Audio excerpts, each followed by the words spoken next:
Hello students, welcome to magnet brains. मैं आपकी Hindi educator Rupali Verma. आज लेकर आई हूँ क्लास 12th की बुक है अभिव्यक्ति और माध्यम। ये बुक आपको पता है कि क्लास 11th और 12th दोनों में ही चलती है। इसके कुछ चैप्टर आपके क्लास 11th के हैं और कुछ क्लास 12th के हैं। तो आज जो हम लेकर आए हैं वो क्लास 12th के लिए है। क्लास 12th का जो हमारा है वो इलेक्टिव का हमारा आज का चैप्टर है, नाटक लिखने का व्याकरण। अब आपको पता है कि अभिव्यक्ति माध्यम में जो चैप्टर 12th के हैं उसमें कुछ चैप्टर इलेक्टिव के हैं, कुछ कोर के हैं, कुछ कोर इलेक्टिव दोनों के हैं। तो जो ये चैप्टर है हमारा नाटक लिखने का व्याकरण, ये सिर्फ और सिर्फ इलेक्टिव में आपके लिए आएगा। इलेक्टिव कोर्स में इसको लिया जाएगा क्लास 12th में। तो आज इसका हम कर रहे हैं मोस्ट इंपॉर्टेंट क्वेश्चन। तो इसका हम detail explanation, NCERT solution, multiple choice question, complete chapter revision, test paper सभी कुछ कर चुके हैं। मोस्ट इंपॉर्टेंट क्वेश्चन जो आज हम लेकर आए हैं ये पूरे ही तौर पर सब्जेक्टिव क्वेश्चंस हैं, यानी कि वर्णनात्मक प्रश्न हैं। ये आपसे क्वेश्चन पेपर में दो तरीके से पूछे जाएंगे। एक तो आपके 40 वर्ड्स के लमसम आपको इसके उत्तर देने होंगे और दूसरा जो रहेगा वो 60 वर्ड्स के लमसम आपको इसके उत्तर देने होंगे। तो दो फॉर्म में, यानी कि लघु और दीर्घ, ये दो तरीके से पूछे जाएंगे। तो इनको ध्यान से देखिएगा। और तीसरा एक फॉर्म रहता है आपका बहुविकल्पीय का, जो हम आपको बहुविकल्पीय प्रश्नों में करा चुके हैं। तो आज हम ये दोनों ही फॉर्म यानी कि 40 और 60 वर्ड के क्वेश्चंस देखेंगे। इनमें आप कुछ क्वेश्चंस छोटे हैं, कुछ बड़े हैं, तो ये ध्यान रखिएगा जब भी इनको रेडी करिए तो वर्ड्स को और सेंटेंस को बढ़ाना की कला तो आप जानते होंगे, उसी हिसाब से इनको आप बड़ा छोटा कर सकते हैं। पहला प्रश्न है, नाटक किसे कहते हैं। जैसा कि हमारा चैप्टर ही है नाटक लिखने का व्याकरण। अब नाटक लिखते समय क्या क्या चीज़ें करनी है, क्या होता है, उससे पहले आपके लिए ये जानना ज़रूरी है कि नाटक होता क्या है। तो क्या है, देखिए, साहित्य की वह विधा जिसके पढ़ने के साथ साथ अभिनय भी किया जा सकता है उसे नाटक कहते हैं। देखिए, साहित्य की जितनी विधाएं हैं उन्हें हम सिर्फ पढ़ सकते हैं या सुन सकते हैं, लेकिन ये एक ऐसी विधा है नाटक जो लिखी भी जाती है, पढ़ी भी जाती है और मंचित भी की जाती है। बाकी और विधाएं जो हैं वो मंचित नहीं की जाती हैं, यानी जिसका रंगमंच पर मंचन नहीं होता है, लेकिन ये ऐसा है कि जिस पर मंचन होता है ना। तो वही चीज है, साहित्य की वह विधा जिसे पढ़ने के साथ साथ अभिनय भी किया जा सकता है, उसे नाटक कहते हैं। भारतीय काव्य शास्त्र में नाटक को दृश्य काव्य माना गया है। ये एक काव्य ही है लेकिन दृश्य काव्य है, ध्यान रखना, जिसको हम देख सकते हैं, रसास्वादन इसका कर सकते हैं। नाटक रंगमंच की एक प्रमुख विधा है, इसलिए इसे पढ़ा, सुना और देखा भी जा सकता है। इसको हम क्या करते हैं, पढ़ सकते हैं, कहीं लिखा है, अगर वो कहीं चल रहा है, रेडियो पे भी जैसे चलता है तो उसको हम सुन भी सकते हैं, और मंच पे चल रहा है तो देख सुन और हम दोनों ही चीज़ें कर सकते हैं, देख सुन दोनों ही कर सकते हैं। तो इस तरीके से ये एक ऐसी विधा है जिसे हम सिर्फ पढ़ने के साथ साथ जो है वो देख भी सकते हैं। ये एक दृश्य काव्य माना जाता है। प्रश्न संख्या 2 है, नाटक में चित्रित पात्र कैसे होने चाहिए। अब नाटक जब खेला जाता है, यानी कि जब उसे मंचित किया जाता है, तो उसको प्रकट करने के लिए कुछ पात्रों की आवश्यकता पड़ती है, ठीक है। अब इन पात्रों को हम किस तरीके से चित्रित करते हैं, कैसे होता है, देखिए, नाटक में पात्रों का बहुत महत्व है। नाटक में चित्रित पात्र निम्नलिखित प्रकार के होने चाहिए। अब यहाँ पर जो हम सामने जो स्टेज प्ले पे जो एक्टर्स ले रहे हैं, हम उनके एक्टर्स की पर्सनल की बात नहीं कर रहे हैं, हम जो भी एक कैरेक्टर खड़ा कर रहे हैं। जैसे मान लीजिए कोई कहानी है, हम लोगों ने बहुत सारी कहानियाँ पढ़ी हुई हैं ना। अब उन कहानियों में जैसे हम लोगों ने एक कहानी प्रेम उनकी पढ़ी हुई है, प्रेमचंद की, कि किस तरीके से हामिद की कहानी पढ़ी थी ना। तो उसमें अगर जो हामिद का जो करेक्टर है वो कैसा करेक्टर है, तो मतलब जो पर्सनल जो करने वाला, चित्र करने वाला है, वो कैसा होना चाहिए। अब जैसे हम कोई करेक्टर बनाते हैं तो पात्र चरित्रवान होने चाहिए, मतलब जो भी हम पात्र उसके अंदर खड़ा करेंगे वो चरित्रवान होना चाहिए, उसका करेक्टर अच्छा होना चाहिए। पात्र आदर्शवादी होना चाहिए, यानी कि जिसको देखकर लोग प्रेरणा ले सकें। यानी कि जैसे अब हामिद का कैरेक्टर था, हामिद का कैरेक्टर क्या था, वो एक अच्छा बच्चा था, उसके पास अच्छे पैसे नहीं थे, तब भी नहीं था, लेकिन जितने पैसे मिलते हैं वो उसी में दादी की फिक्र करता है, तो ये एक वो आदर्शवादी पोता हुआ ना। तो वो कैरेक्टर जो भी होने चाहिए आदर्शवादी होने चाहिए। पात्र अच्छे और बुरे दोनों प्रकार के होने चाहिए। अब ऐसा नहीं हो कि अगर हम सब अच्छे अच्छे पात्र खड़े कर देंगे तो बुरे पात्र के जरिए, अब बुरा पात्र खड़ा करना क्यों जरूरी होता है? क्योंकि जब तक हम विलेन को खड़ा नहीं करेंगे तब तक हीरो की क्वालिटीज को हम इनहेंस नहीं कर सकते। ठीक है, जब तक एक विलेन जो है किसी के ऊपर अत्याचार नहीं करेगा तब तक हीरो उसको बचाने तो आएगा ही नहीं ना। तो हीरो की क्वालिटी कैसे निकल के आएगी? पहले विलन का होना जरूरी होता है। तो इसीलिए अच्छे और बुरे दोनों ही कैरेक्टर एक नाटक में रखे जाते। तो यहाँ पात्र यानी कि जो नायक होता है वो हमेशा चरित्रवान और आदर्शवादी होना चाहिए। पात्र जीवन तथा जीवन से जुड़े होने चाहिए। तो जो भी आप प्ले कर रहे हो उसमें जो भी कैरेक्टर जुड़ो रखोगे वो हमेशा ऐसा होना चाहिए कि जो दर्शक हैं वो अपने आप को उससे कनेक्ट कर पाए। जैसे हामिद वाला कैरेक्टर था तो उस कैरेक्टर से लोग अपने आप को कनेक्ट कर पाए, क्योंकि बहुत सी जेंट्री ऐसी होती है जो अपनी इच्छाओं को पूरा नहीं कर पाते और अपनी इच्छाओं को दबाकर उन्हें अपने प्रिय की ये इच्छाओं को पूर्ण करना पड़ता है। तो वो इस तरीके से लोग जो ना अपने आप को उससे रिलेट कर पाते हैं। पात्र सामाजिक परिवेश से जुड़े होने चाहिए। जाहिर सी बात है कि आप स्टेज प्ले जिस भी परिवेश का कर रहे हैं, मान लीजिए अगर आप माइथोलॉजिकल प्ले कर रहे हैं तो हमेशा उसका परिवेश उसी तरीके से होगा। ठीक है, उसके कैरेक्टर उसी तरीके से प्ले होंगे यानी कि। और दूसरा, अगर मान लीजिए ग्रामीण परिवेश से है तो उसके कैरेक्टर ग्रामीण होने चाहिए। तो हमेशा ऐसा लेना चाहिए जो परिवेश से जुड़े ही हों, उनकी बोलचाल की भाषा हो, चाहे उनका पहनावा हो, सभी कुछ परिवेश से जुड़ा होना चाहिए। पात्र कथानक से संबंधित होने चाहिए। अब जितने भी कैरेक्टर आप जो उसके अंदर रखेंगे वो कहानी से संबंधित ही होने चाहिए। अब ऐसा नहीं है कि कहानी में कहीं पे भी पोस्टमैन का कोई मतलब नहीं था लेकिन जबरदस्ती आपने एक पोस्टमैन को घुसा दिया उसमें। तो अगर जिस कैरेक्टर की ज़रूरत नहीं है आपको नाटक में उसको आपको नहीं लेना चाहिए। प्रश्न संख्या 3 है, नाटक की भाषा शैली कैसी होनी चाहिए? जो भाषा पात्रों द्वारा बोली जा रही है वो कैसी होनी चाहिए और किस शैली में लिखी जानी चाहिए? तो देखिए क्या है, नाटक की भाषा शैली निम्नलिखित प्रकार की होनी चाहिए। नाटक की भाषा शैली सरल और सहज होनी चाहिए, क्योंकि उसमें जितने भी संवाद बोले, अब उसमें भाषा कैसे बोली जाएगी? संवादों के माध्यम से बोली जाएगी। तो जितनी भी भाषा होगी वो ऐसी होनी चाहिए कि लोगों को आसानी से समझ में आ सके और वो कंफर्टेबल फील कर सके। ऐसी कोई शब्द या शब्दावली का इस्तेमाल नहीं करें जिससे दर्शकगण जो हैं वो अनकंफर्टेबल हो जाए। इसकी भाषा शैली स्वाभाविक और प्रसंगानुकूल होनी चाहिए। तो जो भी आप भाषा शैली इस्तेमाल करेंगे तो कहानी की जो भी प्लॉटिंग है उसी के अनुसार होनी चाहिए भाषा। जैसे मान लीजिए मैंने आपको बोला कि अगर ग्रामीण परिवेश का नाटक है तो जिस ग्रामीण कैरेक्टर को है उसे आप इंग्लिश वर्डिंग्स नहीं दे सकते हो, उसे ग्रामीण भाषा ही देनी होगी। जैसे यहाँ पर हम लोग हिंदी में बोलेंगे अगर शहर में तो आइए जाइए, तो वहाँ पर अगर गाँव में होगा आइबा जाइबा ऐसे करके कुछ वर्ड्स होंगे ना। तो ये चीज़ आपको ध्यान रखनी होगी कि जिस परिवेश का आप चरित्र ले रहे हो उसकी भाषा भी उसी तरीके की होनी चाहिए। इसकी भाषा शैली विषय अनुकूल होनी चाहिए, पात्रानुकूल। अब चलिए हाँ सॉरी ये पात्रानुकूल भूल गए, पात्र के हिसाब से होना चाहिए। कैरेक्टर जो भी है, कैरेक्टर अगर पढ़ा लिखा है तो उसकी भाषा में वो आपको झलकना चाहिए। अगर वो घर का नौकर है तो उसे वैसी होनी चाहिए। स्त्री अगर है उसमें तो उसकी भाषा उसी तरीके से सभ्य होनी चाहिए। विलेन है तो उसकी भाषा उसी तरीके से होनी चाहिए। तो मतलब जो भी पात्र है उसके हिसाब से भाषा चलनी चाहिए। विषयानुकूल, अब मान लीजिए आप कहाँ से प्ले कर रहे हो, किस चीज़ का, कि जैसे हम लोगों ने एक कहानी पढ़ी थी चावल की रोटी। तो वो एक रूम के अंदर जो है कई छोटे छोटे बच्चों की कहानी थी।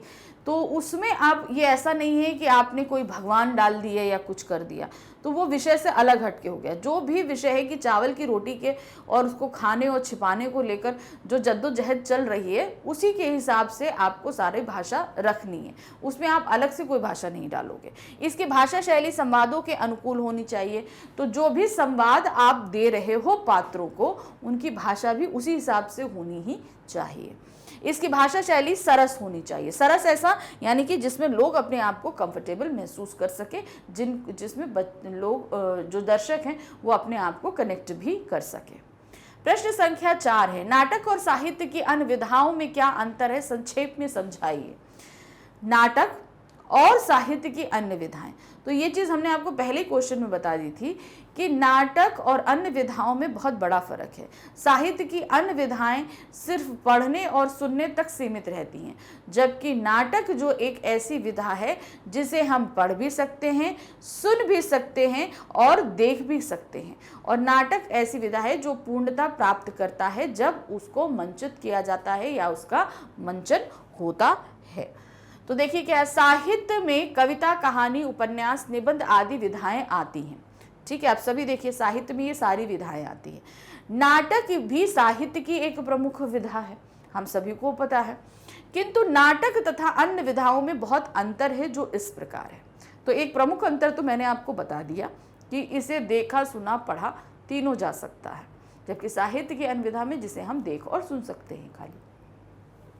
नाटक को दृश्य काव्य कहा जाता है, किसी अन्य विधा को नहीं। तो नाटक को हम क्या बोलते हैं, दृश्य काव्य कहते हैं। किसी और विधा को हम ये बोल ही नहीं सकते, क्योंकि वो बाकी को हम देख ही नहीं सकते, है ना। फिर आते हैं, नाटक रंगमंच की एक विधा है, किसी अन्य विधाओं के अंतर्गत कोई रंगमंच नहीं आता है। तो नाटक एक ऐसी विधा है जिसके अंदर रंगमंच आता है, लेकिन अन्य विधाओं में रंगमंच कहीं पे भी नहीं किया जा सकता। कविता का रंगमंचन नहीं हो सकता ना, नाटक को ही मंचित करते हैं। नाटक का अभिनय होता है, जबकि अन्य विधाओं का अभिनय नहीं हो सकता है। चौथा है, नाटक को पढ़ा, सुना तथा देखा जा सकता है, जबकि अन्य विधाओं को केवल पढ़ा और सुना जा सकता है। अब जैसे नाटक के अलावा और कितनी कविताएं हैं, कहानी है, जितनी भी चीज़ें हैं उनको हम सिर्फ पढ़ सकते हैं, सुन सकते हैं, लेकिन नाटक एक अकेला ऐसा होता है जिसे हम पढ़ भी सुनते हैं, देख भी सकते हैं और जो है सुन भी सकते हैं, तीनों चीज़ें हम कर सकते हैं। फिर आते हैं, नाटक में अभिनय का गुण विद्यमान होता है, जबकि अन्य विधाओं में यह गुण नहीं है। अब जब उसको हम मंचन नहीं कर सकते तो अभिनय भी नहीं कर सकते। जैसे कोई कविता ले लो, कविता में हम कहीं अभिनय कर सकते हैं, कहीं उसकी गुंजाइश नहीं है ना। तो उसी तरह जब हम नाटक को हम स्टेज पे लेके आते हैं तब वहां पर अभिनय होता है, नहीं तो ऐसे तो अभिनय हो ही नहीं सकता। बाकी अन्य विधाओं में अभिनय की कोई गुंजाइश नहीं होती है। नाटक का संबंध दर्शकों से है, जबकि अन्य विधाओं का संबंध पाठकों से है। अब क्या है, पढ़ने वाला पाठक, सुनने वाला श्रोता और देखने वाला दर्शक। अब चूंकि उसका मंचन हो रहा है तो इसका संबंध किससे होगा, दर्शक से होगा। ठीक है, तो नाटक किससे संबंधित हुआ, दर्शकों से। जबकि अन्य विधाएं क्या हैं, वो पढ़ी जा रही हैं या सुनी जा रही हैं, तो वो क्या हुआ, वो संबंधित हो गई पाठक और श्रोता, दो चीजों से संबंधित हो गई ना। तो समझ में आया अन्य विधाओं का संबंध किससे होता है। नेक्स्ट आते हैं, नाटक एक दर्शनीय विधा है, जबकि अन्य विधाएं पठनीय विधाएं, क्योंकि अन्य सारी विधाएं क्या हैं, पढ़ी जा रही हैं, तो पठनीय हो गई। और नाटक क्या है, देखा जा रहा है, तो वो क्या हो गया, दर्शनीय हो गया। तो बेसिक एक चीज में कितने अंतर निकल कर आते हैं ये हमने आपको यहाँ पर बताया। प्रश्न संख्या 5 है, नाटक के विभिन्न तत्वों पर प्रकाश डालिए। जब नाटक को हम रचते हैं, बनाते हैं, तो उसमें कुछ बेसिक चीज़ों की हमें ज़रूरत पड़ती है। वो बेसिक तत्व हमारे क्या हैं, देखिए क्या है। नाटक की रचना में विभिन्न तत्वों का महत्वपूर्ण योगदान है जो निम्नलिखित है। पहला है कथानक या कथा वस्तु। नाटक में जो कुछ कहा जाए उसे कथानक अथवा कथा वस्तु कहते हैं। यह नाटक का सबसे महत्वपूर्ण तत्व है। इसी के आधार पर नाटक को आरंभ, मध्य और समापन मुख्यतः 3 भागों में बांटा जा सकता है। अब इसको ऐसे समझिए कि जैसे कि हम जब कोई घर बनाते हैं, हमारे पास प्लॉट है और प्लॉट पे जब हम घर खड़ा करते हैं तो घर बनाने से पहले हम क्या तब सोचते हैं कि भाई इसमें हमें कितने बेडरूम्स चाहिए, कितने वॉशरूम चाहिए, किचन चाहिए, स्टोर रूम चाहिए, गार्डन चाहिए, पार्किंग चाहिए, आपको बैकयार्ड चाहिए। तो कई चीज़ों को हम सोचते हैं, सोचने के बाद फिर हम नक्शा बनाते हैं। तो इसी तरीके से हमने अगर सोचा कि हमें नाटक चाहिए तो हम नाटक को लिखने से पहले यानी कि उसमें संवाद हैं, पात्र हैं, उनको लिखने से पहले हमें ये बताना पड़ता है कि नाटक आखिर हम लिखने जा क्या रहे हैं। जैसे हामिद वाला नाटक था, ठीक है, उसमें हमने करेक्टर, संवाद बाद में डाले, उसका कथानक क्या होगा आप मुझे बताओ। क्या होगा कि एक जो है वो क्या कहते हैं, लड़का है जो आर्थिक परिस्थितियों से जूझ रहा है, जिसका नाम हमने हामिद रख दिया। उसके न माता हैं न पिता हैं। वो ईद का टाइम है, उसे मेला जाना है, उसकी दादी जैसे तैसे उसे पैसे देती हैं। वो सारे बच्चे जो हैं मेले में एंजॉय करते हैं, लेकिन वो एंजॉय नहीं करता है, वो चीज़ों को नहीं खरीदता है। वो अंत में अपनी दादी को के लिए चिमटा खरीद के लेके आता है, क्योंकि उसकी दादी की रोटियां सेकते समय हाथ जल जाता है। तो ये एक कथानक था। अब इस कथानक के आधार पर ही हमने पूरा नाटक लिख दिया, जिसमें पात्र खड़े कर दिए और उसमें उनको संवाद दे दिया। तो मेन क्या है कि जब हम नाटक लिखते हैं तो हमें पहले उसका एक खांचा तैयार करना पड़ता है कि ये किस तरीके से इसके अंदर हम संवाद और पात्र देंगे। उसी के हिसाब से हम कहानी, जो भी नाटक है, उसका आरंभ, मध्य और समापन डिसाइड करते हैं। पात्र योजना और चरित्र चित्रण। अब देखिए, हमने कथानक तो लिख लिया, अब कि इस कहानी क्या जाएगी, ठीक है। अब उसके बाद उसमें कौन कौन से कैरेक्टर होंगे, जैसे यहाँ दिया है पात्र योजना और चरित्र चित्रण। अब उसमें मुख्य पात्र कौन था? मुख्य पात्र था हामिद। एक तो हमने हामिद लिया, फिर हामिद के कुछ मित्रों को लिया, दादी को लिया, दादी के एक पड़ोसी को ले लिया, ठीक है, ऐसे आसपास थोड़ा उसको बढ़ाने के लिए है। तो इस तरीके से हमने वहाँ पर कई सारे पात्रों को खड़ा किया, है ना। अब उन सभी के चरित्र भी हमने बताए। दादी बेसहारा सी हैं, बहुत ही बुजुर्ग हैं और उनके पास ज़्यादा पैसा नहीं है। हामिद बच्चा है 7-8 साल का, बहुत ही ज़्यादा अच्छा आदर्शवादी बेटा है, बच्चा है जिसके माँ बाप नहीं है, लेकिन उम्मीद है उसे कि लौटेंगे, मगर वो जिसके जो भी हालात है वो उनमें प्रसन्न रहता है, ठीक है। बाकी उनके दोस्तों के भी हमने चरित्र कर दिए। तो पात्र हम खड़े करते हैं और उनके चरित्रों को भी हम डिसाइड करते हैं। यह नाटक का महत्वपूर्ण तत्व है। पात्रों के माध्यम से ही नाटककार कथानकों को गतिशीलता प्रदान करता है। तो हमने कथानक बनाया, पात्र बनाए, अब पात्र के हिसाब से ही हम कहानी को आगे बढ़ाएंगे। अगर हमने पात्र डिसाइड नहीं करे तो हम संवाद भी नहीं लिख पाएंगे ना। तो फिर जब इसके माध्यम से ही ये नाटक का उद्देश्य स्पष्ट करता है, भी बताता है कि आखिर इस नाटक में क्या उद्देश्य है, क्यों प्रकट किया जा रहा है। नाटक का में एक प्रमुख पात्र तथा अन्य उसके सहायक पात्र होते हैं। प्रमुख पात्र को नायक अथवा नायिका कहते हैं। तो अब आपको समझ में आ गया पात्र और चरित्र निर्माण क्या होता है। तीसरा आते हैं संवाद योजना या कथोपकथन। अब जितने भी पात्र हमने खड़े किए, कथानक के हिसाब से जितने पात्र खड़े किए, अब उन सभी को हमें डायलॉग्स देने हैं, ठीक है भाई। वो सब क्या बोलेंगे, हामिद क्या बोलेगा, उसके दोस्त क्या बोलेंगे, दादी क्या बोलेंगी, इन सभी के अपने अपने डायलॉग्स होते हैं। तो वो कहलाता है संवाद, यानी कि कथोपकथन। संवाद का शाब्दिक अर्थ है परस्पर बातचीत अथवा नाटक में पात्रों की परस्पर बातचीत को संवाद अथवा कथोपकथन कहते हैं। संवाद योजना नाटक का प्रमुख तत्व है। इसके बिना नाटक की कल्पना भी नहीं की जा सकती। अब किसी भी नाटक में हमने कथानक बना दिया, पात्र बना दिए, अब उस नाटक को हम आगे बढ़ाएंगे कैसे, उसके लिए उनको संवाद देना जरूरी है। तभी तो भाई द्वंद्व शुरू होगा, समस्याएं सामने आएंगी, नाटक आगे बढ़ेगा, फिर उनका समाधान होगा। तो इसलिए नाटक में हमें क्या होता है, संवाद भी देना पड़ता है।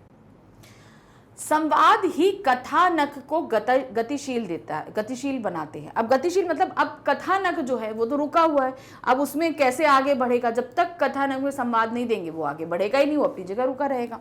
तथा पात्रों के चरित्र का उद्घाटन करते हैं। अब संवाद के माध्यम से ही पता चलता है कि कोई पात्र कैसा है।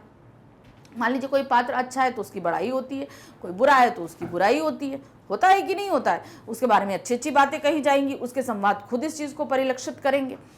नाटक में संवाद योजना सहज, सरल, स्वाभाविक तथा पात्रानुकूल होनी चाहिए। अब आगे चौथा, अभिनेता। यह नाटक का महत्वपूर्ण तत्व है। इसके द्वारा नाटक का मंच पर अभिनय किया जाता है। अभिनेता के कारण ही नाटक अभिनय के योग्य बनता है। अब ये जो अभिनेता होता है, यानी कि जो एक्टर होता है, इसके जरिए ही नाटक आगे संपूर्ण बनता है। तो ये बहुत जरूरी होता है, जो भी वो एक्टिंग कर रहा है। उद्देश्य, अब जो भी नाटक होता है उसका अपना एक उद्देश्य होता है, किस वजह से वो खेला जा रहा है। तो साहित्य की अन्य विधाओं के समान नाटक भी एक उद्देश्यपूर्ण रचना है। नाटककार अपने पात्रों के द्वारा इस उद्देश्य को स्पष्ट करता है। जैसे कि हमने हामिद वाली कहानी पढ़ी, तो उसमें ये बताना है कि हर व्यक्ति को जिसको जितना प्राप्त है उसके अनुसार ही उसमें खुश रहना चाहिए और अपनी ज़रूरतों को प्रायोरिटी पहले देनी चाहिए। भाई हमारे पास अगर कम है तो सबसे पहले जो हमारी ज़रूरत है हम उसको पूरा करने के लिए, तो ये एक इस नाटक का उद्देश्य था। तो इसी तरीके से नाटक में हर, जैसे अन्य विधाओं में नाटक होता है मतलब उद्देश्य होता है, तो उसी तरीके से नाटक में भी उद्देश्य होता है कि आखिर वो किस वजह से हमारे सामने प्रस्तुत किया जा रहा है। फिर आते हैं भाषा शैली। तो भाषा और शैली तो बहुत ज़रूरी है कि नहीं? किसी भी अगर हम संवाद दे रहे हैं तो उसमें उस संवाद में कैसी भाषा में है, किस तरीके की शैली में लिखा जा रहा है, ये भी महत्वपूर्ण होता है। यह नाटक का महत्वपूर्ण तत्व है क्योंकि इसके माध्यम से ही नाटककार अपनी संवेदनाओं को अभिव्यक्त करता है। नाटक की भाषा शैली सरल, सहज, स्वाभाविक, पात्रानुकूल तथा प्रसंगानुकूल होनी चाहिए। तो जो भी भाषा है वो सरल होनी चाहिए, सहज होनी चाहिए, ताकि दर्शकों को आसानी से समझ में आ सके और दर्शक अपने आप को उससे कनेक्ट कर सकें। जो भी चीज़ें हैं स्वाभाविक होनी चाहिए, काल्पनिक या बनावटी नहीं होनी चाहिए, वरना लोग अपने आप को उससे कनेक्ट नहीं कर पाएंगे। पात्रानुकूल, जो भी पात्र है, मान लीजिए अगर कोई पुरुष पात्र है और वो ग्रामीण है तो उसको उस हिसाब से उसको संवाद दिए जाने चाहिए, उसकी भाषा उसी तरीके से होनी चाहिए। अगर कोई व्यक्ति जो है वो एक वैज्ञानिक है तो उसके जो संवाद होंगे वो एक वैज्ञानिक के तरीके के होंगे, उसको वैसे आपको संवाद देने चाहिए। तो पात्र के हिसाब से ही उसकी जो संवाद होंगे उनकी भाषा वैसी ही होनी चाहिए। प्रसंगानुकूल होने चाहिए, जिस भी प्रसंग पर चल रही है, मान लीजिए जैसे हामिद और उसके मित्र मेले में हैं तो आप मेले के प्रसंग के अनुसार ही उनको भाषा दोगे। ऐसा तो नहीं है आप उनको भाषा दे दोगे कहाँ स्कूल के हिसाब से, वैसे तो आप नहीं दोगे। तो जो भी प्रसंग चल रहा है उसी के हिसाब से जो है संवाद मिलेंगे और उनकी भाषा भी उसी तरीके से होगी। प्रश्न संख्या 6, कथानक को कितने भागों में बांटा गया है? तो कथानक को 3 भागों में बांटा जाता है, आरंभ, मध्य, समापन। ये 3 भागों में इसको बांटा जाता है। देखिए कथानक को 3 भागों में बांटा गया है, आरंभ, मध्य और समापन। प्रश्न संख्या 7 है, नाटक में स्वीकार एवं अस्वीकार की अवधारणा से क्या तात्पर्य है? स्वीकार यानी एक्सेप्टेंस, और जो किसी चीज को हम डिनाई कर दें, जिसे हम एक्सेप्ट नहीं करें, वो चीजें अस्वीकार हो जाती हैं। तो इससे क्या तात्पर्य है आपको ये बताना है। नाटक में स्वीकार के स्थान पर अस्वीकार का अधिक महत्व है, यानी कि जो चीजें हम एक्सेप्ट करते हैं उससे ज्यादा जो चीजें हम नहीं करते हैं उसका ज्यादा महत्व होता है। नाटक में स्वीकार तत्व के आ जाने से नाटक सशक्त हो जाता है। कोई भी 2 चरित्र जब आपस में मिलते हैं तो विचारों के आदान प्रदान में टकराहट पैदा होना स्वाभाविक है। ठीक है, अभी इसको हम अभी आपको डिटेल में बताती हूँ क्या है, पहले आप समझो क्या है। जब 2 कैरेक्टर आपस में मिल रहे हैं तो उनके विचारों में टकराहट होगी ही होगी। रंगमंच में कभी भी यथा स्थिति को स्वीकार नहीं किया जाता, जो स्थिति है हम उसको स्वीकार नहीं करते हैं। वर्तमान स्थिति के प्रति असंतुष्टि, छटपटाहट, प्रतिरोध और अस्वीकार जैसे नकारात्मक तथ्यों के समावेश से ही नाटक सशक्त बनता है। चलिए अब देखते हैं हम इसको कैसे समझते हैं। कोई भी नाटक है, ठीक है। अब मैं आपको बता दूं, चलो नाटक से हटके हम लोग मूवी पे आ जाते हैं। नाटक हो सकता है आप में से बहुत बच्चे नहीं देखते हों, लेकिन मूवी तो सभी ने देखी है।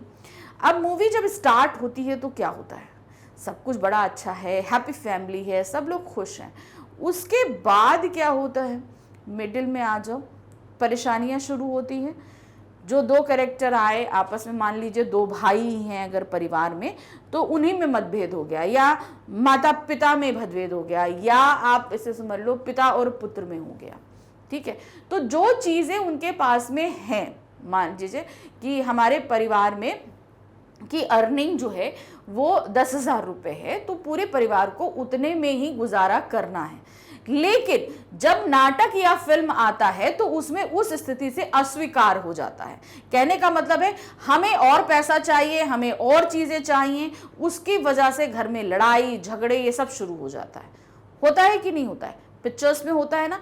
तो ये द्वंद्व होता है अस्वीकार, अर्थात हमारे सामने जो स्थितियां हैं हम उनको स्वीकार नहीं करते, हम अस्वीकार करते हैं। जब हम अस्वीकार करते हैं तभी कहानी में द्वंद्व शुरू होता है, नाटक में द्वंद्व शुरू होता है, और उसी के हिसाब से ही हमारा नाटक आगे बढ़ता है। तो इसीलिए नाटक में जो है, जो चीजें हैं, उसको हर कोई, जितने भी पात्र हैं, उनमें द्वंद्व इसलिए होता है क्योंकि जो स्थिति उनके सामने रखी गई है वो उसको स्वीकार नहीं करते, उसका विरोध करते हैं। इस वजह से कहानी में थोड़ी छटपटाहट शुरू होती है और फिर उसके बाद धीरे धीरे कहानी जब आगे बढ़ती है तो कहानी के अंत यानी कि समापन में उसका समाधान निकलता है और तब हैप्पी एंडिंग होती है। तो मतलब जो चीजें स्वीकार, जैसे नॉर्मल हम लोग के परिवारों में क्या होता है, जितना हम लोग की अर्निंग है उतने में ही हमारा गुजारा होता है, ठीक है, परिवार मम्मी पापा उतने में ही चलाते हैं, चलाते हैं कि नहीं चलाते। अब उसमें आपको प्यार से समझाएंगे कि बेटा ये हम इतना ही कर सकते हैं, हम नहीं कर सकते, जो कुछ भी चीज़ें हैं जो है आपको उतने में ही गुजारा करना है। मान लीजिए घर में अगर एक चॉकलेट आई है आपके, तो आप 2 भाई बहन हो, तो मम्मी पापा क्या करते हैं, उसको हाफ हाफ कर देते हैं, जो है तुम्हें इसी को एक्सेप्ट करना है। अब अगर यही सिचुएशन हम नाटक में लेकर आए तो क्या होगा, एक चॉकलेट आई और ये बोला गया कि दोनों भाई बहन आधा आधा खाओ, लेकिन वहां पर चीजें क्यों होंगी, क्योंकि हमें ये स्थिति स्वीकार नहीं है, मुझे पूरी एक चॉकलेट चाहिए, दूसरा बोलेगा मुझे भी पूरी एक चॉकलेट चाहिए, तो वहीं पे द्वंद्व शुरू हो जाता है। कहानी तभी आगे बढ़ेगी जब उनमें द्वंद्व होता है। इसीलिए जो चीजें हैं हम लोग अपनी प्रैक्टिकल लाइफ में उसे स्वीकार करते हैं, लेकिन नाटक में हमेशा उन स्थितियों को एक्सेप्ट नहीं किया जाता है जिसकी वजह से कहानी में द्वंद्व होता है और नाटक आगे बढ़ता है। इसीलिए स्वीकार से ज्यादा अस्वीकार को महत्व होता है। यही कारण है कि हमारे नाटककारों को राम की अपेक्षा रावण और प्रहलाद की अपेक्षा हिरण्यकश्यप का चरित्र अधिक आकर्षित लगता है। अब देखिए राम का कैरेक्टर क्यों उभर के आता है, राम जी का कैरेक्टर क्यों उभरता है, जब तक बुरी शक्तियां सामने नहीं आती। जब बुरी शक्तियां हैं उनका संहार जब राम करते हैं तब राम का कैरेक्टर उभरता है, ठीक है ना। तो रावण हमेशा समाज में अस्वीकार रहा, किसी को रावण नहीं चाहिए अपने घर में, परिवार में या समाज में, ठीक है। हिरण्यकश्यप नहीं चाहिए, सबको चाहिए राम और प्रहलाद।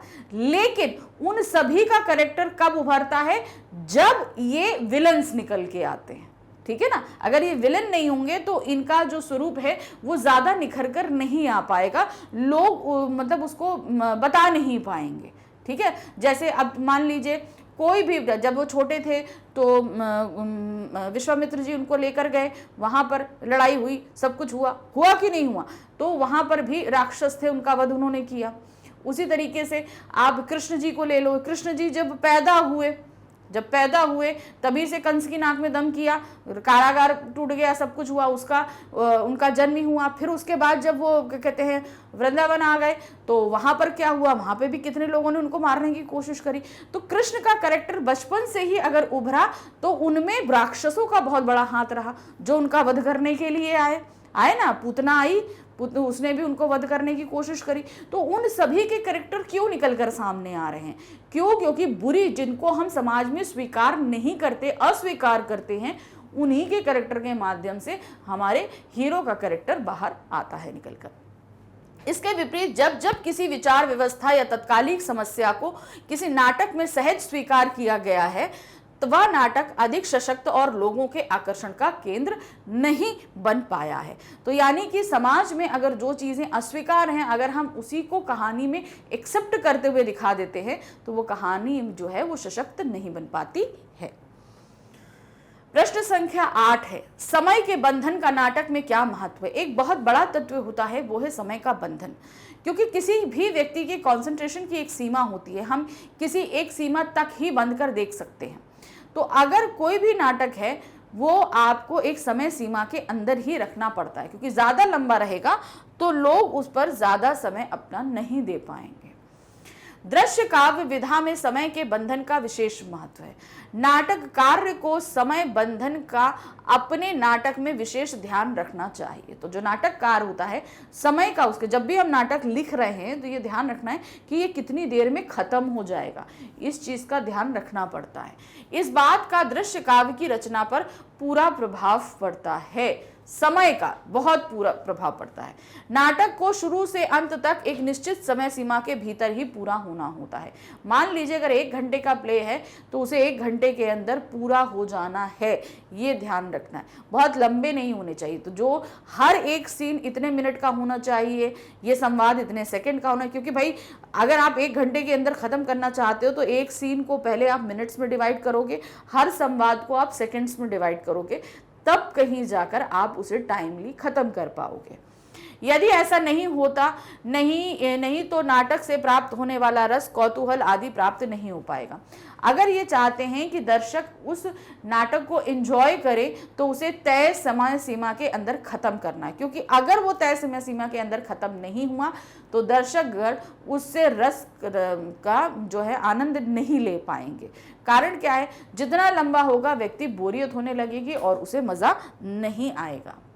दृश्य काव्य का मंचन हम धारावाहिक के रूप में नहीं दिखा सकते हैं। ये क्या है कि एक एपिसोड आज, दूसरा एपिसोड कल, ऐसा नहीं कर सकते, हमें एक ही बार में पूरा खत्म करना होता है। नाटककार चाहे तो अपनी किसी भूतकालीन रचना को ले या किसी अन्य लेखक की रचना को, चाहे वह भविष्यकाल की हो, तो नाटककार को चाहे वो कोई भी भूतकालीन भविष्यकालीन किसी की भी रचना को ले, उसे समय के साथ ही उसे समाप्त करना पहली प्रायोरिटी होती है। वह दोनों परिस्थितियों में दृश्य काव्य का मंचन हुआ वर्तमान काल में ही दिखाएगा। कोई भी समय का हो, आप भूतकाल का ले लो, भविष्यकाल का ले लो, लेकिन उसका मंचन आप वर्तमान काल में करोगे। मान लो जैसे आपने भूतकाल का दिखा रहे हो रामायण का, तो रामायण का जब मंचन किया जाएगा तो उसमें जितने भी संवाद होंगे वो वर्तमान काल के हिसाब से होंगे। आप भविष्य काल का कोई नाटक ले लो, कुछ भी ले लो, करोगे तो उसे वर्तमान काल में ही दिखाओगे। तो ये भी एक समय यानी कि काल का बंधन है। इसीलिए दृश्य काव्य के मंच के निर्देश हमेशा वर्तमान काल में ही लिखे जाते हैं, क्योंकि दृश्य काव्य का कभी भी मंचन हो वह वर्तमान काल में ही घटित होगा या खेला जाएगा। इसके साथ साथ दृश्य काव्य के प्रायः 3 अंग होते हैं, प्रारंभ, मध्य और समापन। इन अंकों को ध्यान में रखते हुए नाटक को समय की सीमा में बांटना जरूरी है। जब 3 भाग, मान लीजिए आपको दिया गया कितना 50 मिनट का समय, तो 50 मिनट के समय में आप आरंभ कम देर का रखोगे, मध्य ज़्यादा देर का रखोगे और समापन कम देर का रखोगे, उसको एक समय सीमा के अंदर। क्योंकि भाई द्वंद्व जब हम दिखाते हैं तो वो हमें ज़्यादा समय के लिए दिखाना पड़ता है, तो हमेशा मध्यकाल थोड़ा ज़्यादा समय का रहता है। तो आपको जो भी आप नाटक करना चाह रहे हो, तो ये जो 3 भाग है, इन तीनों को सही समय के हिसाब से आप बांट लो तो नाटक एकदम सही तय समय सीमा पर समाप्त हो जाएगा। प्रश्न संख्या 9 है, कहानी कहने या लिखते समय मनुष्य का मूल भाव क्या होता है?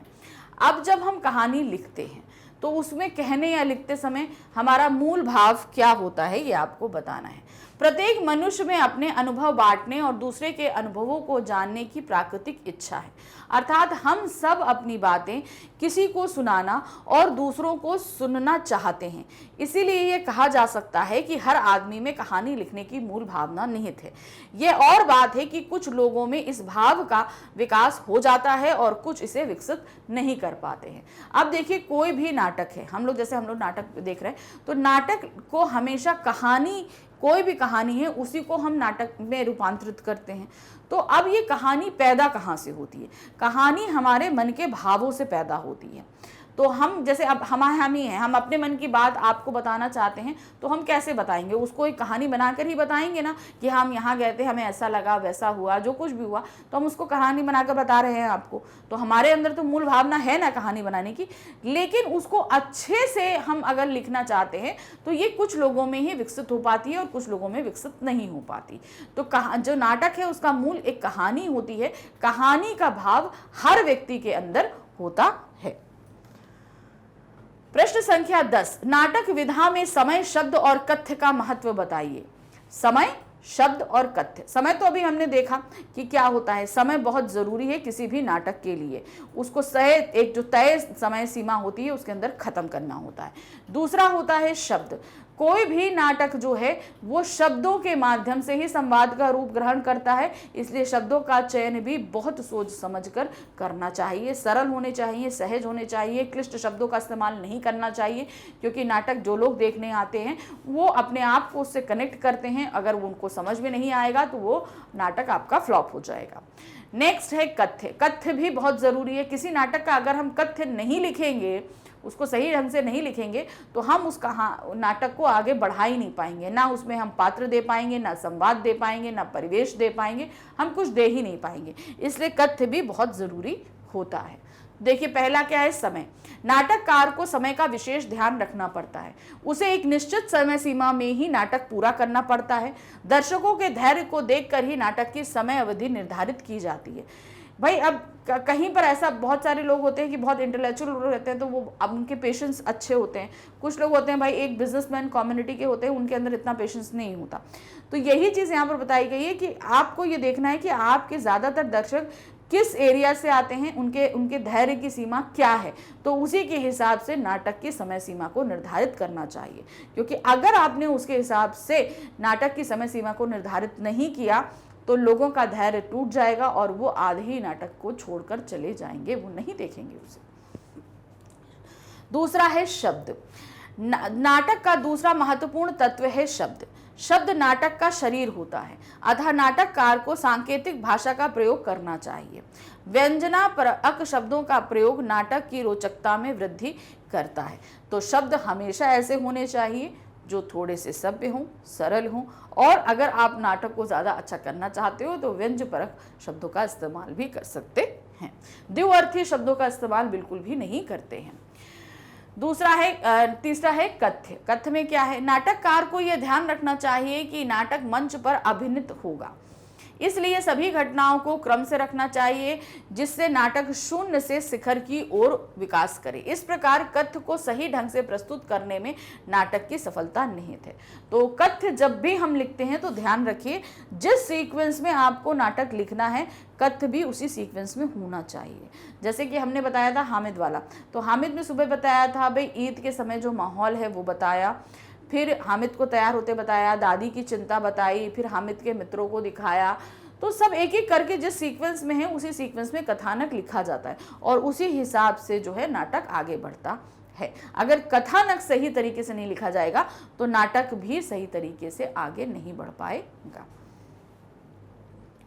प्रश्न संख्या 11 है, नाटक का वर्तमान काल, भूतकाल और भविष्य काल से क्या संबंध है? नाटक किसी भी काल का हो, भूतकाल का हो, भविष्य काल का हो, उसे मंचित हमेशा वर्तमान काल में ही किया जाता है। तो देखिए क्या है, नाटक अपनी रचना की विषय वस्तु भूत अथवा भविष्य किसी भी काल से ले सकता है। मतलब नाटक कहीं से भी लिया जा सकता है। भूतकाल की कोई कहानी होगी वहां से भी लिया जा सकता है, भविष्य काल की कोई भी कल्पना होगी उस पर भी लिखा जा सकता है। तो नाटक आप कहीं से भी लेकर लिख सकते हो।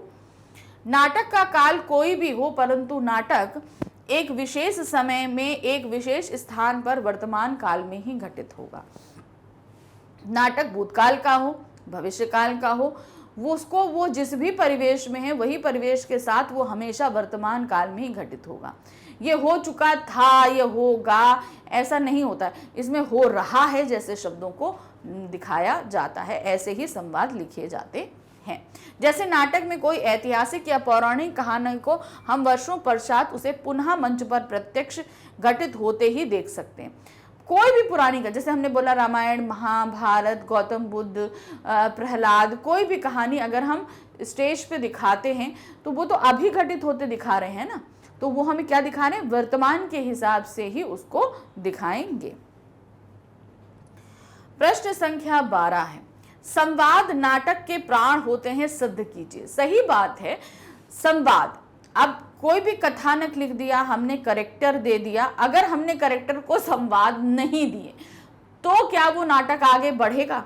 उसमें किसी तरह की जान आएगी? नहीं आएगी, हो ना, नहीं होगा। तो किसी भी करेक्टर को किसी भी नाटक में जब तक संवाद नहीं मिलते वो कहानी, वो नाटक मृत्यु प्राय रहता है। जान उसमें संवाद ही डालते हैं। नाटक का सबसे महत्वपूर्ण तत्व संवाद है। संवादों के बिना नाटक की गतिशीलता की कल्पना भी नहीं की जा सकती, यानी कि ये एक्टिव होंगे इसके बारे में हम सोच भी नहीं सकते हैं। संवादों से ही नाटक के चरित्रों का विकास होता है। संवाद ही कथ्य को गतिशील बनाते हैं। ये जितने सहज होंगे उतना ही दर्शकों को के मर्म को छुएंगे। मतलब वो जितना मतलब हम आगे बढ़ेंगे, बढ़ते रहेंगे, वो हमारे उतने करीब आएंगे। अगर उनमें ठहराव रहेगा, रुके रहेंगे, तो लोग उससे अपने आप को कनेक्ट नहीं कर पाएंगे। अतः नाटक के संवादों को परिवेश के अनुकूल ही सहज स्वाभाविक होना चाहिए। सॉरी।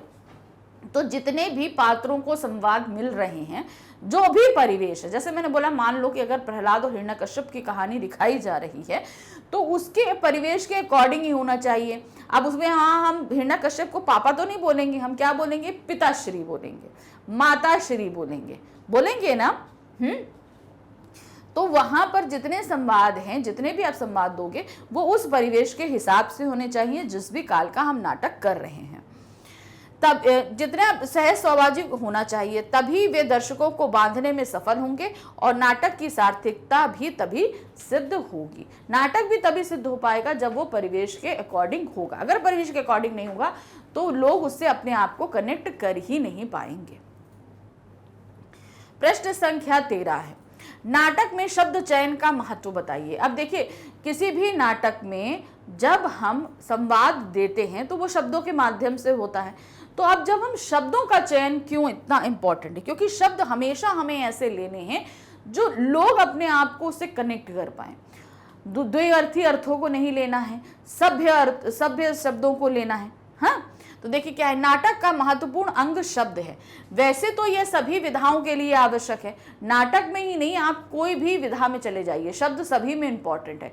क्योंकि जब तक हम शब्द सही तरीके से चयनित नहीं करेंगे किसी भी विधा में, तो जो पाठक हो, श्रोता हो या दर्शक हो, अपने आप को उस कहानी से या किसी भी विधा से जोड़ पाएगा ही नहीं। तो क्या है यहाँ पर, नाटक की दुनिया में शब्द अपना अलग और विशेष रूप ग्रहण करता है। बोले जाने वाले शब्द को नाटक का शरीर कहा गया है। तो जितने भी संवाद बोले जा रहे हैं वो शब्दों के माध्यम से व्यक्त हो रहे हैं।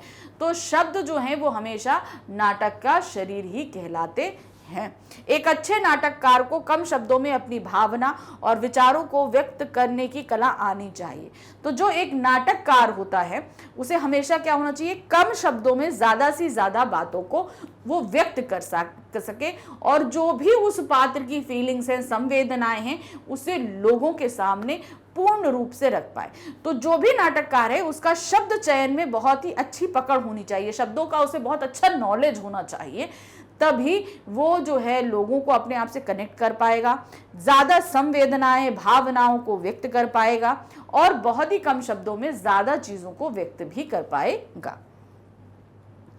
प्रश्न संख्या 14 है, भारतीय परंपरा में नाटक को किस काव्य की संज्ञा दी गई है? तो नाटक क्या है, वो एक दृश्य काव्य है। काव्य का मतलब क्या होता है, जिससे आनंद प्राप्त हो। ठीक है, अब काव्य क्या, अगर बेसिकली अपने साहित्य में काव्य को देखें तो कविता है, गीत है, गजल है, दोहा है, छंद है, चौपाइयाँ हैं, कवित्व है, ये सभी काव्य की विधाएं होती हैं। जब हम इनको पढ़ते हैं तो हमें एक अलग ही आनंद आता है। तो उसी तरीके से जब हम नाटक को देखते हैं तो उसे भी आनंद आता है। अब चूंकि वो मंचित हो रहा है, गतिशील है, जैसे कविताएं हैं गतिशील रहती है, तो इसीलिए इसको काव्य की संज्ञा दे दी गई और चूंकि इसको हम देखते हैं इसलिए ये एक दृश्य काव्य की संज्ञा में आता है। तो भारतीय परंपरा में नाटक को दृश्य काव्य की संज्ञा दी गई है। अब इसी को आप बोल सकते हैं भाई काव्य क्या होता है, दृश्य है, इसे रसास्वादन कर रहे हैं आंखों के माध्यम से, तो इसलिए इसे दृश्य काव्य कहा गया है। प्रश्न संख्या 15 है, नाटक साहित्य की अन्य विधाओं से किस तरह अलग है? अब नाटक जो है वो कैसा है अन्य विधाओं से? अन्य विधाएं क्या हैं? सिर्फ पढ़ी जा सकती हैं, पठनीय है, जबकि नाटक क्या है, वो दर्शनीय है, उसे हम देख सकते हैं। तो ये सबसे बड़ा जो बेसिक अंतर है वहां पर। नाटक का लिखित रूप दृश्यता की ओर बढ़ता है, वहीं साहित्य की अन्य विधाएं अपने लिखित रूप में ही एक निश्चित और अंतिम रूप को प्राप्त करती हैं। तो यहां पर क्या दिया, देखिए अभी इससे पहले सेम यही क्वेश्चन हमने अभी इससे पहले कराया है आपको, नाटक और साहित्य की अन्य विधाओं में अंतर। वो हमारा दीर्घ उत्तरीय प्रश्न था, ये हमारा लघु उत्तरीय प्रश्न है। सेम क्वेश्चंस को देखिए, हमने वहां पर अलग अलग पॉइंट्स में आपको बताया, वो हमने दीर्घ उत्तरीय बना दिया, इसको हमने लघु उत्तरीय कर दिया। तो इस तरीके से आपको ध्यान रखना है कि कोई भी क्वेश्चन आएगा तो आप किस तरीके से उसको दीर्घ बना सकते हो, किस तरीके से लघु बना सकते हो। प्रश्न संख्या 16 है, नाटक में संपूर्णता कब आती है? नाटक, एक तो देखिए नाटक लिखित रूप में होता है, पहले तो लिखा जाता है, फिर जब उसको मंचित किया जाता है, उसका मंचन किया जाता है, तब वो संपूर्णता को प्राप्त करता है। नाटक अपने लिखित रूप में एक आयामी होता है, एक आयामी, वो संपूर्ण नहीं है क्योंकि सिर्फ हम उसको पढ़ पा रहे हैं। जब उस नाटक का मंचन किया जाता है तो उसे संपूर्णता आती है। नाटक मेन क्या हुआ, उसका मंचन करना। जब तक उसको हम मंचन नहीं करेंगे तब तक उसमें संपूर्णता नहीं आएगी। उसका मंचन ही उसकी संपूर्णता को प्राप्त करवाता है। प्रश्न संख्या 17 है, नाटक लिखते समय नाटककार को मूल रूप से किस बात का ध्यान रखना पड़ता है? जब नाटककार नाटक को लिखता है तो उसे क्या क्या चीजों को ध्यान में रखना पड़ता है? तो देखिए क्या है, नाटक को लिखते समय नाटककार को उसकी मूल विशेषता समय का बंधन का ध्यान रखना होता है।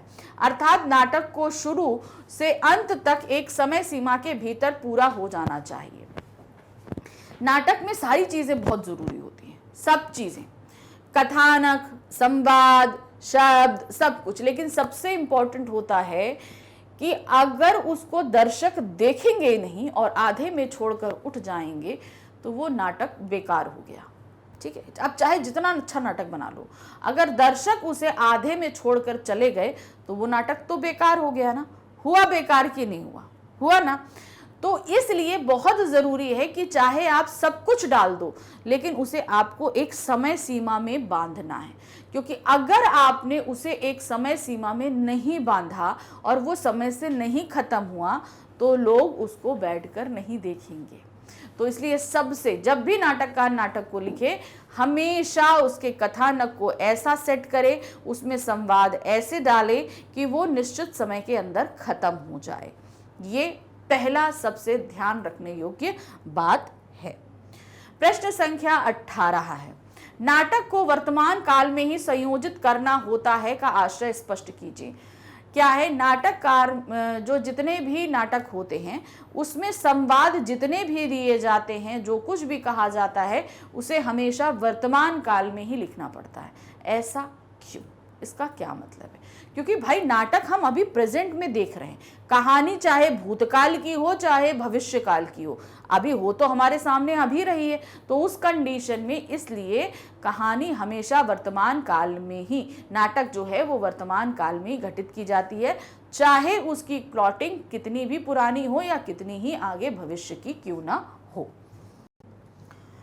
इसका आशय यह है कि किसी ऐतिहासिक या पौराणिक घटना को कहानी, उपन्यास या कविता में उसके मूल संदर्भ में उसी काल में रखकर भी पाठ किया जा सकता है, पर नाटक में उसे हमारी आंखों के सामने ही एक बार फिर घटित होना होता है। अब मान लीजिए साहित्य की जैसे अन्य विधा है, मान लीजिए कहानी है, तो कहानी में अगर प्रहलाद के बारे में हम बताएंगे तो क्या होगा, एक समय की बात थी, ठीक है, ये राज्य था, वहाँ पर जो है एक राजा था, वो कहता था कि सिर्फ हमारी पूजा होगी। वो भगवान विष्णु को भी नहीं मानता था, लेकिन उसका पुत्र जो है वो भगवान विष्णु का बहुत बड़ा भक्त था, जिसका नाम प्रहलाद था, और उस प्रहलाद के पिता का नाम हिरण्यकश्यप था। तो अब इस सब वाक्यों को आप ध्यान से देख रहे हो ना, सब में था लग रहा था।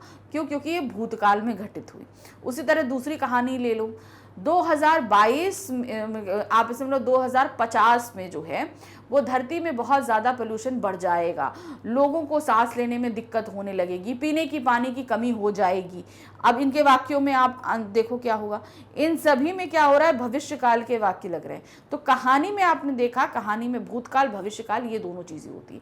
लेकिन नाटक जब होता है तो नाटक तो उसी समय प्रेजेंट टाइम में हमारे सामने व्यक्त हो रहा होता है। उसमें हम क्या करते हैं, हम भूतकाल और भविष्यकाल के जैसे था और होएंगी जैसे शब्दों को नहीं लगा सकते। अब जैसे यहाँ पर होगा कि सामने एक पात्र आया, बच्चा है छोटा सा, पिताजी मैं भगवान विष्णु को बहुत मानता हूँ, मैं उन्हीं की सेवा करता हूँ। तो हिरण्यकश्यप जो है वो बहुत क्रोधित हो जाएगा, नहीं इसको कारागार में डाल दो, इससे ये सिर्फ मेरी पूजा करेगा, इसको जहर पिला दो, इस तरीके से होगा, इसको आग में जला दो। तो वो क्या हुआ, वहां पर जितना भी जला दो यानी कि अभी ये काम करना है, तो इसका मतलब है कि वो हमारे सामने अभी घटित हो रहा है, इसलिए वो वर्तमान काल में ही उसके संवादों को व्यक्त किया जाता है। प्रश्न संख्या 19 है, क्या है, साहित्य की अन्य विधाओं और नाटक में कोई एक मुख्य अंतर बताना है। अभी हमने देखा, कई अंतरों को देखा, लेकिन यहाँ पर वो सिर्फ क्या हमसे पूछ रहे हैं, सिर्फ एक अंतर को हमको यहाँ बताना है। तो देखिए क्या है, साहित्य की अन्य विधाओं अर्थात कहानी, उपन्यास या कविता आदि को हम कभी भी पढ़ते या सुनते हुए बीच में रोक सकते हैं। ठीक है, हम जैसे कहानी है, हम कोई भी कहानी पढ़ रहे हैं या कविता पढ़ रहे हैं, पढ़ते पढ़ते क्या एकदम से डोरबेल बजी, ठीक है, हम आराम से घर में बैठे पढ़ रहे थे और डोरबेल बजी, तो फिर हमने क्या किया, हमने उसको वहीं का वहीं रोका और चले गए हम डोर को ओपन करने के लिए। अब कुछ गेस्ट आए थे, उनसे बैठकर हमने बातें करी, उनको चाय पानी दिया, अच्छे से हा हा ही हुआ और फिर वो चले गए। उसके बाद मैं थोड़ी देर रेस्ट करने लगी और उसके बाद रात में फिर मैंने वो बुक उठाई जो हम पढ़ रहे थे और जहाँ से हमने छोड़ी थी वहीं से शुरू कर दिया। ये हम करते हैं, बुक्स पढ़ते समय हम अक्सर करते हैं, ठीक है, लेकिन नाटक में हम ऐसा नहीं कर सकते, रोक सकते हैं और अपने समय के अनुसार उसे फिर से शुरू भी कर सकते हैं, परंतु नाटक का कोई भाग देखकर शेष भाग कल या बाद में नहीं देखा जा सकता। अब नाटक क्या है, जब हम देखने गए हैं, अब हम नाटक देख रहे हैं, एकदम से हमारे पास फ़ोन आया, अरे भाई आपके घर में कोई गेस्ट आए हुए हैं, आप आ जाइए, तो अब क्या होगा, हम उसको, अगर हमें जाना पड़ता है तो क्या होगा, वो नाटक हमारा छूट गया। अब ये नहीं कि उसको हम वहीं रोक दें और कल आकर हम फिर उसको देख लें, तो वहीं से तो हमको नहीं दिखेगा ना, दिखेगा, वो हम उसको रोक नहीं सकते ना, वो तो चलता रहेगा। तो सबसे प्रमुख एक अंतर ये भी होता है। प्रश्न संख्या 20 है, नाटक के संबंध में भरत मुनि के नाट्य शास्त्र में नाटककारों से क्या अपेक्षा की गई है। तो आप सभी को पता है, भरत मुनि के नाट्य शास्त्र से ही काव्य के यानी रस की उत्पत्तियों को बताया गया है। तो उन्होंने वहां पर हमको बताया है कि किस तरीके से नाटककारों से वो क्या क्या चाहते हैं जब आप नाटक को लिखते हो। तो उन्होंने भी यही चीज बोली है कि नाटक जब भी आप लिखो उसे समय पर ही खत्म करो। नाटक के संबंध में भरत मुनि के नाट्यशास्त्र में नाटककारों से ये अपेक्षा की गई है कि नाटक के हर एक अंक की अवधि कम से कम 48 मिनट की होनी चाहिए। अब एक अंक का मतलब आप समझ गए, 3 अंक में होता है, यानी कि वो 3 भाग में बटा होता है। तो एक की अवधि 48 मिनट पर ही होनी चाहिए, इससे ज़्यादा नहीं, क्योंकि कॉन्सेंट्रेशन लिमिट यही बताई गई है कि एक व्यक्ति जो है इतनी देर ही कॉन्सेंट्रेट कर सकता है। लेकिन जैसे अब ये तो जब उन्होंने भरत मुनि ने लिखा था तब की बात है, लेकिन जैसे जैसे आगे आगे समय आ रहा है, लोगों के अंदर इतना धैर्य अब नहीं रह गया, तो धीरे धीरे समय के साथ ये अवधि जो है अब पहले से कम हो गई है। प्रश्न संख्या 21 है, नाट्य शास्त्र में नाटक का शरीर किसे कहा गया है और क्यों। किसको बोलते हैं नाटक का शरीर, जिसके बगैर नाटक नहीं हो सकता, वो है शब्द। अब हम तो बोलते हैं कि संवाद, लेकिन संवाद बने किससे, शब्द से बने ना। जब तक आपने सही शब्दों को चयन नहीं किया तो वो सही रूप में आ ही नहीं पाएंगे संवाद। तो देखिए क्या है, नाट्य शास्त्र में नाटक का शरीर शब्द को कहा गया है, क्योंकि नाटक की दुनिया में शब्द अपनी एक नई, निजी और अलग अस्मिता ग्रहण करता है। वैसे तो शब्द सभी विधाओं के लिए शरीर का काम करता है, क्योंकि सारी विधाएं जो हैं वो शब्दों के माध्यम से ही व्यक्त होती हैं।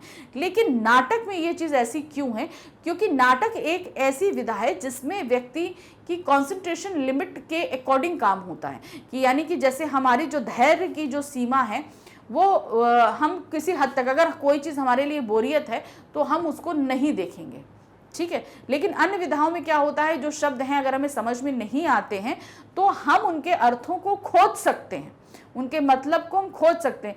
लेकिन अगर सामने जो चीज़ें मंचित हो रही हैं, अगर उसमें हमने कोई भी क्लिष्ट शब्द ले लिया तो सामने बैठा दर्शक उसके लिए डिक्शनरी नहीं खोलेगा। अब क्या होगा, जब सामने बैठी चीज हमको समझ में नहीं आ रही है तब तो हम छोड़कर चल देंगे नाटक, यही होगा ना। तो इसलिए शब्दों का चयन सटीक होना चाहिए, उसमें समरसता होनी चाहिए, सरल होने चाहिए, सहज होने चाहिए, द्व्यर्थी नहीं होने चाहिए, क्लिष्ट नहीं होने चाहिए। इसलिए शब्द जो है वो नाटक के लिए प्राण होते हैं, क्योंकि अन्य विधाओं में हम उन अर्थों को समझने के लिए हम गूगल भी कर सकते हैं, हम डिक्शनरी भी उठा सकते हैं, सब कर सकते हैं, लेकिन सामने जो नाटक चल रहा है उसको हम रोककर उसके अर्थ को हम ढूंढने नहीं बैठेंगे। जब हमें सामने वाला नाटक उनके शब्दों की वजह से समझ में नहीं आएगा तो हम उसे छोड़कर चल देंगे। प्रश्न संख्या 22 है, कहानी तथा उपन्यास को वर्णित या नैरेटिव विधा क्यों कहते हैं? ठीक है, तो अब इसको क्यों बोलते हैं, नैरेटिव विधा क्यों बोला जाता है? कहानी तथा उपन्यास को वर्णित या नैरेटिव विधा इसलिए कहा जाता है क्योंकि कहानी तथा उपन्यास शब्दों के माध्यम से किसी स्थिति, वातावरण या कथानक का वर्णन करते हैं या उनका अधिक से अधिक चित्रण करते हैं। तो नैरेटिव विधा का मतलब होता है जहां पर किसी चीज को हम बहुत डिटेल में एक्सप्लेन करते हैं।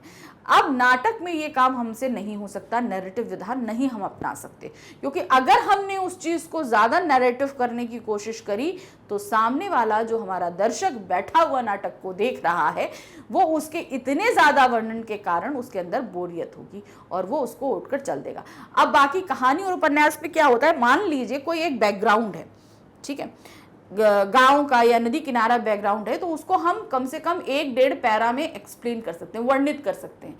लेकिन अब जब हम नाटक खेलेंगे तो वो सारा हमें मंच पर सजाना पड़ेगा, उसे हम शब्दों के माध्यम से वर्णित नहीं कर सकते। हम इतना खाली बोल सकते हैं, हाँ क्या मनोहारी दृश्य है, हम एक लाइन में बोल सकते हैं। लेकिन कहानी में इस चीज को हम नैरेटिव विधा में इसलिए लेकर आ सकते हैं क्योंकि वहां जितनी भी चीजें उसे हम देख नहीं रहे हैं, अब वो सारी चीजें लिखी हुई हैं और हमें उसे इस तरीके से लिखना है ताकि जब कोई व्यक्ति उसको पढ़े तो उसके माध्यम से उसकी आंखों के सामने वो सारा चित्र बन जाए, स्वतः ही चित्र बन जाए।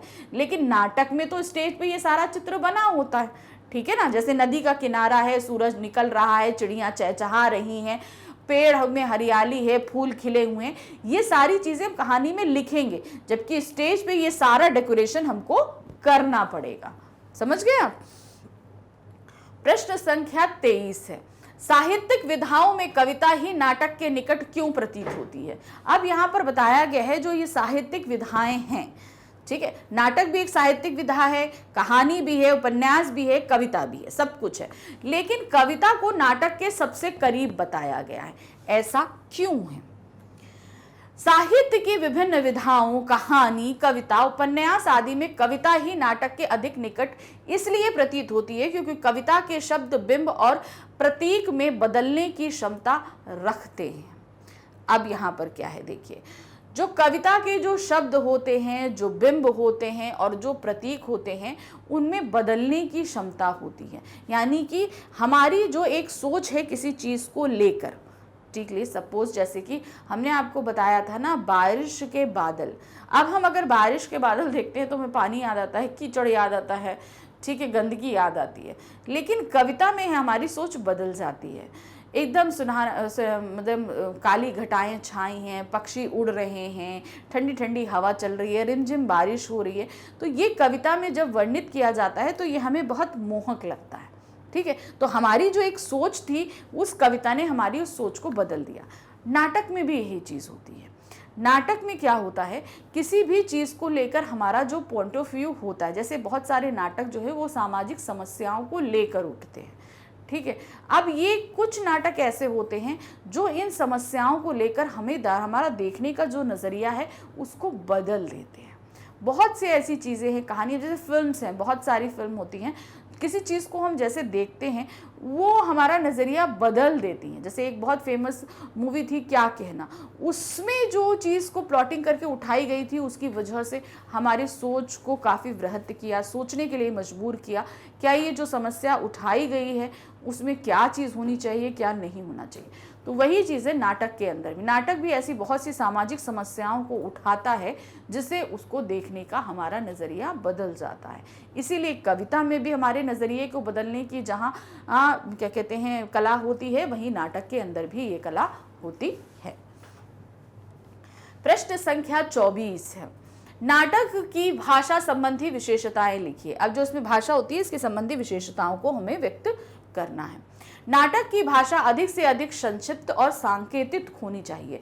संक्षिप्त या सांकेतिक का तात्पर्य है कम शब्दों में ज्यादा बातों को ज्यादा अर्थों के साथ बयां करना, जो अपने आप में वर्णित ना होकर क्रियात्मक अधिक होनी चाहिए। यानी कि यहाँ पर हम जो भी चीजें होंगी सिर्फ संवाद के माध्यम से नहीं, अपनी क्रियाओं के माध्यम से भी, अपनी गतिविधियों के माध्यम से भी हम कुछ संवादों को व्यक्त कर देते हैं।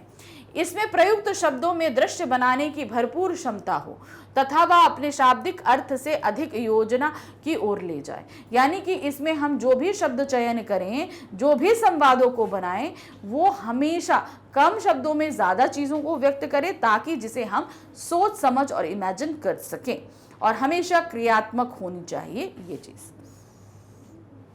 प्रश्न संख्या 25 है, एक नाटककार को रचनाकार होने के साथ साथ कुशल संपादक होना क्यों आवश्यक है? अब देखिए, संपादक क्या होता है, वो एक समाचार पत्र में होता है, लेकिन नाटककार तो लिखित कार्य करता है। ठीक है, तो क्यों ऐसा बोला गया है कि एक नाटककार को एक कुशल संपादक भी होना चाहिए? एक नाटककार पहले अनेक घटनाओं, स्थितियों अथवा दृश्यों का चुनाव करने वाला होना चाहिए, फिर उसे इस क्रम में रखने की कला का ज्ञाता होना चाहिए कि वे शून्य से शिखर की तरफ विकास की दिशा में आगे बढ़े। इस कारण नाटककार का कुशल संपादक भी होना चाहिए। अब देखिए, संपादक का कार्य क्या होता है। किसी भी समाचार पत्र में जो संपादक होता है उसके पास बहुत सारी खबरें आती हैं। ठीक है, बहुत सारे पूरे दिन के जो पत्रकार हैं वो एकत्र कर करके खबरें देते हैं। ठीक है, बहुत सारी आई।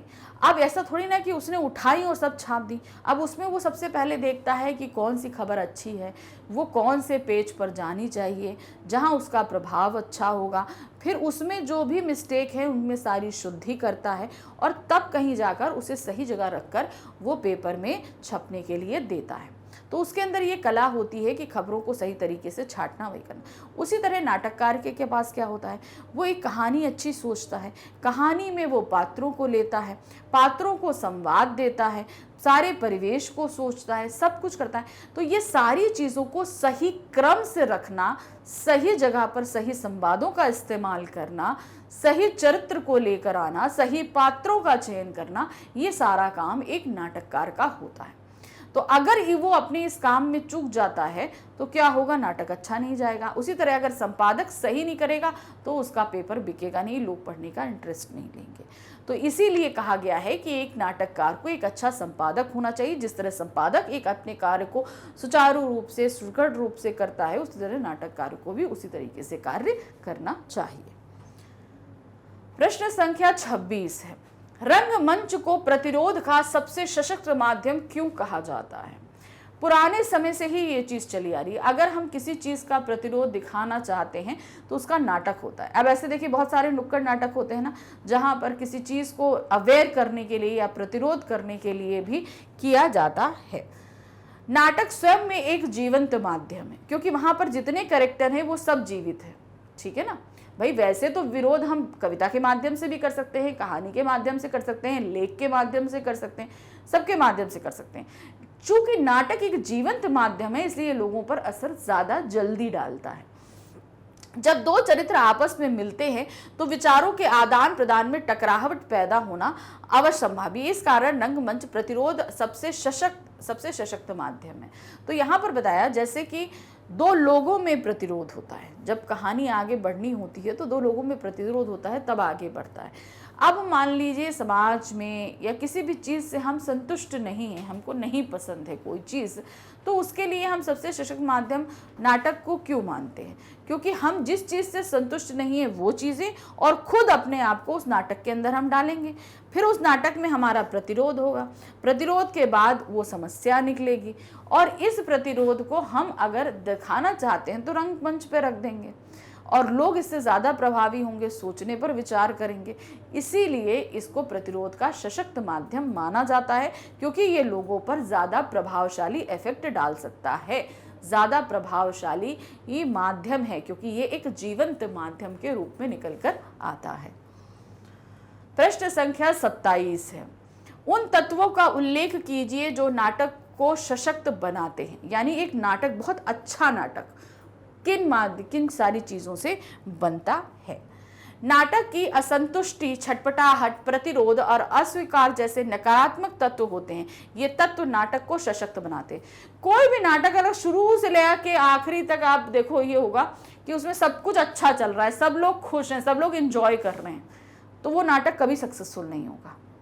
ठीक है, वो नाटक शुरू में तो बड़ा अच्छा चल रहा है, सब लोग अच्छे हैं, बीच में बहुत लड़ाई झगड़ा, टकराहट, प्रतिरोध, एक दूसरे को मारना पीटना, ये सारी चीज़ें अगर होने लगती, प्रतिरोध होने लगता है, तो ही वो बड़ा अच्छा इंटरेस्टिंग होता है और अंत में जाके वो सारा प्रतिरोध समाप्त हो जाता है। तो इसलिए बताया गया कि अगर किसी भी नाटक को बहुत ही सक्सेसफुल बनाना है, सफल बनाना है, तो उसमें असंतुष्टि, यानी कि किसी के भी विचार से संतुष्टि, उस असंतुष्टि के कारण मन में उठने वाली छटपटाहट, फिर उससे हमें प्रतिरोध करना है और उसको अस्वीकार करना है, और कुछ नेगेटिव थिंकिंग, ये सारी चीज़ें एक किसी भी नाटक को बहुत ही ज़्यादा मजबूत या सशक्त बनाती हैं। प्रश्न संख्या 28 है, नाटक में प्रस्तुत किए जाने वाले चरित्रों की क्या विशेषता होनी चाहिए।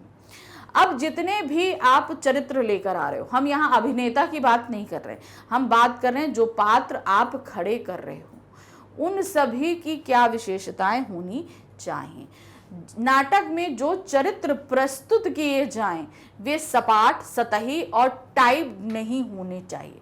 यानी कि अब इसको सतही क्या बोलते हैं, जैसे हमने कोई एक कैरेक्टर खड़ा किया, जैसे हमने हामिद को बोला, अगर हामिद गरीब है, वो चुपचाप रहता, वो कुछ नहीं कहता, शांति से सारी चीज़ों को सुनता रहता, तो लोग उसमें उस मेन कैरेक्टर में वो सारी चीज़ें ढूंढ नहीं पाते जो वो ढूंढना चाहते। इसलिए कभी भी ऐसा नहीं होना चाहिए कि जो सामने वाला कैरेक्टर हो वो बोरिंग हो। इन चरित्रों के विकास में इस बात का ध्यान रखा जाना चाहिए कि स्थिति परिस्थितियों के अनुसार वे अपनी प्रतिक्रियाएं व्यक्त करते चलें। तो जितने भी आप पात्र वहां लेकर आ रहे हैं, उनकी जो स्थितियां, जिस भी स्थिति में जाने, जैसे हामिद अपने घर में था तो वो दादी को बड़े उससे बोलता है, सारी बातें करता है, तो दादी के साथ उसका बहुत अच्छा है। जब वो मेले में अपने दोस्तों के साथ जाता है तो सारे बच्चे जो हैं वो मिठाई में, खिलौनों में पैसे डाल रहे हैं, लेकिन वो लोहार से चिमटा लेकर आता है। अब जब वो चिमटा लेके आता है तो सब उसका मजाक उड़ाते हैं, लेकिन वो अपने संवादों के माध्यम से सारे बच्चों को अपने चिमटे के लिए, चिमटा सबसे उपयोगी, ये बात बता देता है कि तुम्हारे खिलौने तो कुछ समय में टूट जाएंगे, होता है ना, टूट जाएंगे, बेकार हो जाएंगे, लेकिन मेरा चिमटा तो बहुत लंबा चलेगा, ये उपयोगी भी है, इसे बंदूक भी बना लो, इसे तलवार भी बना लो, इससे रोटी भी सेक लो, कितनी उपयोगिता बताता है।